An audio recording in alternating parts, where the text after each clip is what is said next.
Bonjour à tous, c'est Carfax, j'espère que vous allez bien. Je reviens aujourd'hui pour une nouvelle vidéo, donc j'ai une petite idée.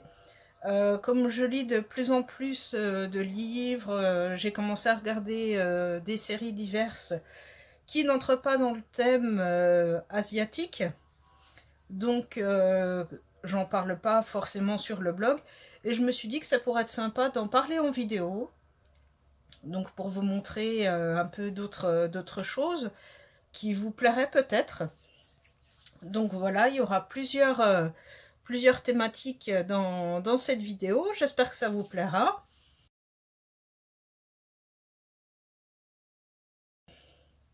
Donc en février, mon fils m'a demandé d'aller au cinéma. Il avait envie de voir Dragon 3. Donc je connais un petit peu la licence pour avoir vu quelques extraits à la télé, mais j'ai jamais regardé ni les films, ni la série qui passe sur Gulli, je crois.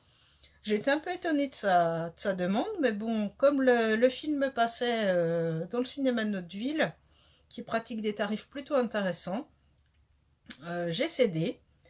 J'ai profité de mes jours de vacances pour l'emmener, et donc on a été voir Dragon 3.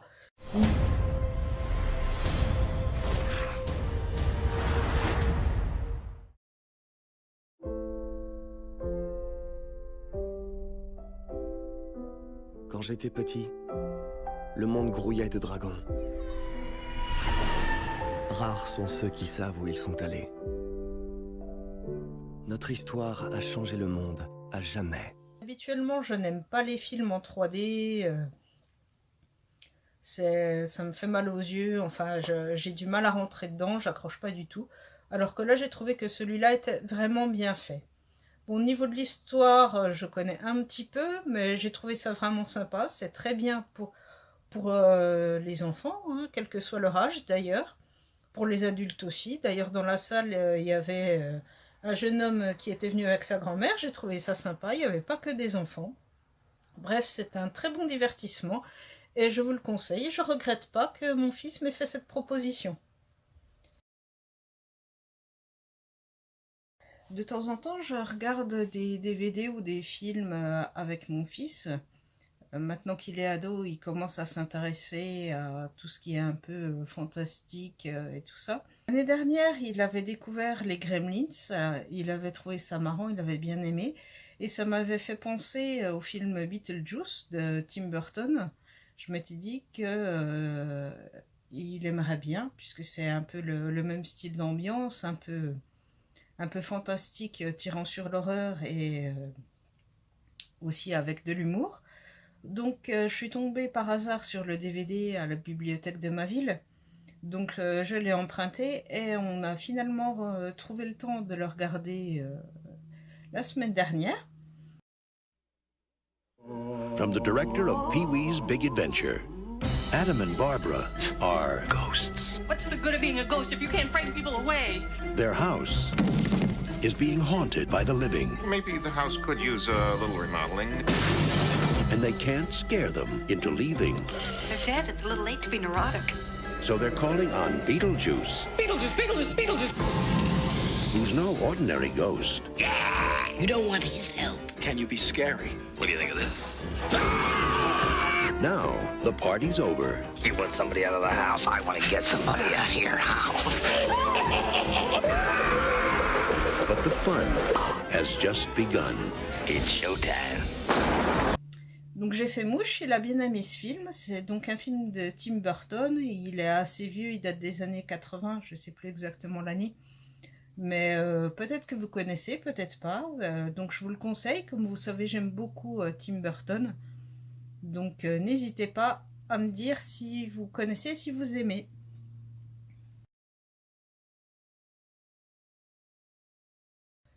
Ensuite, nous allons parler BD.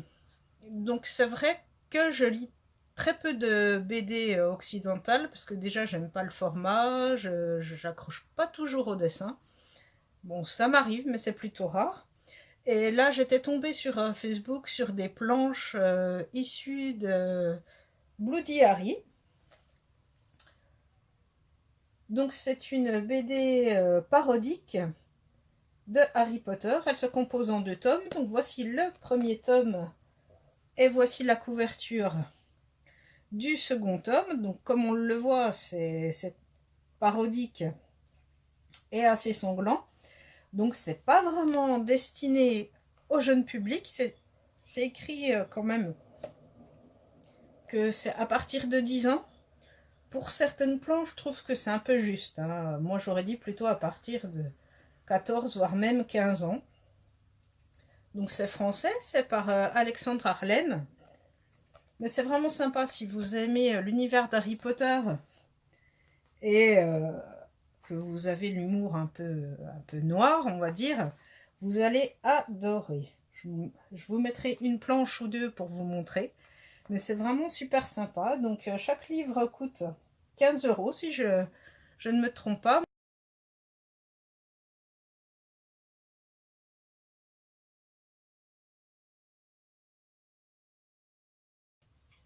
Il y a des planches avec du sang, ça parle également de sexe, de drogue, des choses comme ça. C'est vraiment du second, voire du 3e ou du 4e degré. Donc il faut aimer. Mais si vous êtes dans ce délire et que vous aimez Harry Potter, je vous conseille de foncer, vous allez bien vous amuser. Avis lecture pour les petits loulous. Donc je vous présente Plume. C'est un manga que je dirais plutôt pour les petits qui commencent à lire vers 5-8 ans. Donc c'est un manga en plusieurs tomes qui présente l'histoire de Plume, la petite chatte qui se trouve ici, et qui un jour découvre un chaton affamé et décide de le rapporter à ses maîtres. Donc voilà, ça parle des aventures de ces chatons. C'est très mignon, très facile à lire. Donc oui, les enfants vont sûrement adorer. Plume existe également en dessin animé, si je ne me trompe pas. Ça a dû passer sur des chaînes pour petits. Donc voilà, si vous voulez initier vos enfants au manga de façon mignonne, pourquoi pas avec Plume. Côté roman, depuis quelque temps, je me remets à la lecture de vrais livres, entre guillemets, c'est-à-dire de romans. Et mon objectif, c'est de lire un roman par mois. Bon, pour certains, ça va sembler ridicule, mais quand on reprend la lecture et qu'on a peu de temps, c'est vrai que c'est pas toujours réalisable. Donc ce mois-ci, j'avais commencé à porter mon choix sur Les Trois Royaumes, qui est un classique de la littérature chinoise. Donc c'est une trilogie, des livres assez épais. Donc j'ai commencé le premier tome et au bout de quelques pages, je me suis rendu compte que j'arrivais pas du tout à rentrer dedans. Bon, j'ai pas accroché du tout, c'est dommage parce que j'aime bien ce genre de littérature habituellement. Donc j'ai finalement abandonné ce roman-là. Je regarderai peut-être le film pour voir si j'accroche plus à l'occasion. Et finalement, par hasard, je suis tombée sur ce livre-là, Whitechapel, donc de Sarah Pinborough. C'est une auteure que j'ai découvert, je ne sais plus si c'est l'année dernière ou l'année d'avant, avec la trilogie Poison, Charme, Beauté, qui est une réécriture des contes de notre enfance, c'est-à-dire Blanche-Neige, Cendrillon et compagnie, donc un peu à la sauce fantastique et un peu érotique. Donc j'avais beaucoup aimé cette trilogie que j'avais lue très rapidement pour dire qu'elle est bien épaisse. Donc quand j'ai vu que c'était cet auteur qui avait écrit ce livre, ça m'a beaucoup tenté, d'autant plus que je suis passionnée aussi de tout ce qui touche à Jack l'Éventreur. Bon, ça a été une surprise parce que finalement, ça parle de Jack l'Éventreur sans parler de Jack l'Éventreur. C'est-à-dire que dans ce roman, elle se concentre sur les meurtres qui ont eu lieu en parallèle de ceux de Jack, les corps qui ont été trouvés dans la Tamise. Donc c'était un autre tueur, mais qui sévissait à la même époque, donc à Londres. Et donc c'est basé sur des faits réels, mais comme pour la trilogie de contes, elle raconte un peu tout ça à sa manière, hein, c'est un roman, avec une sauce fantastique. Donc rien à voir avec le côté enquête, où, bon, il y a les enquêtes, puisque c'est un livre qui est écrit autant à la troisième personne qu'à la première personne, puisqu'on retrouve dedans des extraits de journal intime du médecin, par exemple, ou aussi des coupures de presse. Donc ça m'a beaucoup fait penser aussi à Dracula de Bram Stoker, déjà dans la forme, dans la forme du livre, mais aussi dans la forme narrative, et puis aussi dans la façon de traiter cette histoire. Et comme Dracula est mon livre préféré, j'ai vraiment pris beaucoup de plaisir à lire ce livre. Bon, je ne vous raconte pas tout, je vous laisse le découvrir. Franchement, si vous aimez le fantastique et aussi cette époque, je vous le conseille énormément. C'est mon coup de cœur du mois. Bon, c'est pas un livre qui est tout récent. Si je me trompe pas, il n'y a pas de date derrière, mais à l'intérieur, donc il serait de 2014, fin 2014 pour la sortie en France. Donc c'est pas tout récent, mais c'est une nouveauté donc dans ma bibliothèque, et j'étais ravie de la découvrir.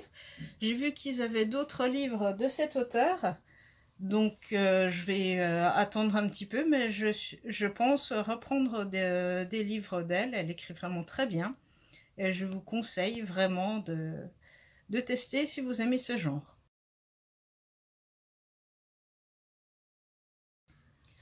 Côté série, c'est pareil, je regarde très peu de séries occidentales. Comme vous avez pu le voir sur mon blog, je parle beaucoup de séries, notamment coréennes, mais parfois aussi japonaises.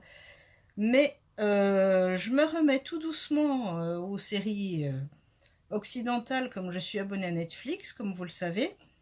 Et ce week-end, j'ai commencé une nouveauté Netflix qui s'appelle The Order. Donc j'ai vu les 3 premiers épisodes avec ma mère, parce qu'elle avait envie de commencer cette série, donc on l'a commencé ensemble. Donc je l'ai vue en français, parce que ma mère ne regarde qu'en français, alors que moi personnellement je regarde toutes les séries en VO, quelle que soit leur origine. Je trouve que ça donne un petit côté plus authentique, et puis en plus ça me permet de travailler souvent mon anglais. Donc c'est une série que je destinerais plutôt aux ados, parce que oui, je pense que c'est le style ado. Donc c'est l'histoire d'un jeune qui vit avec son grand-père et qui intègre l'université, et il cherche à intégrer un ordre. Vous savez qu'aux États-Unis, il y a des espèces de clubs. Magic swirls all around us. It is in the air that we breathe. Do not be so naive as to think we are the only ones who can harness its power. Nothing is as it seems. Congratulations on your acceptance to Belgrave University. We have a question. What do you know about the Hermetic Order of the Blue Rose? Everyone knows the order is fake news.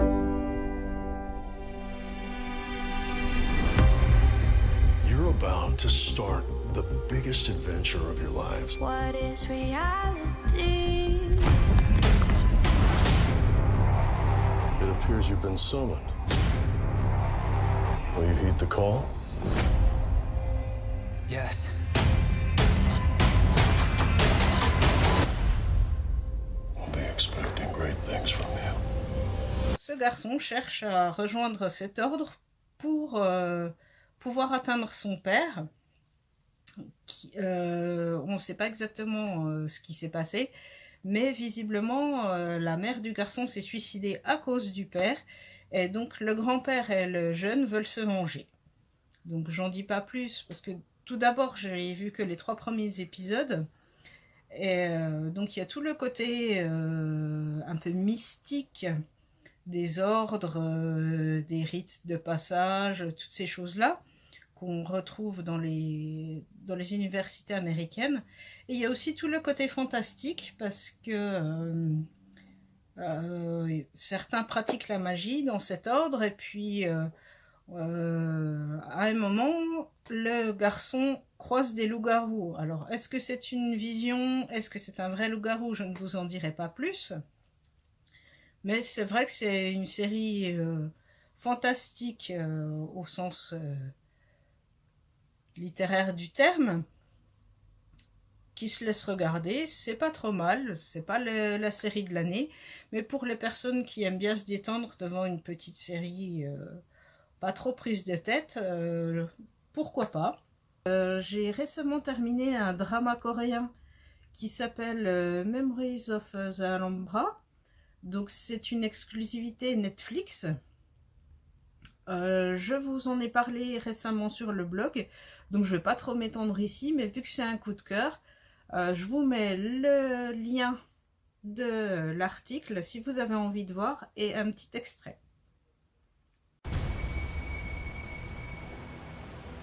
대부분의 사람들은 아람브라 궁전을 보러 그라나다에 온다.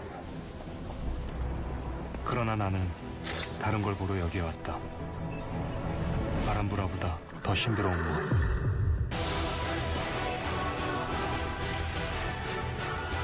봤어? 봤어요. 대박인데요, 이거? 마법. 나는 이 마법을 보러 여기까지 왔다.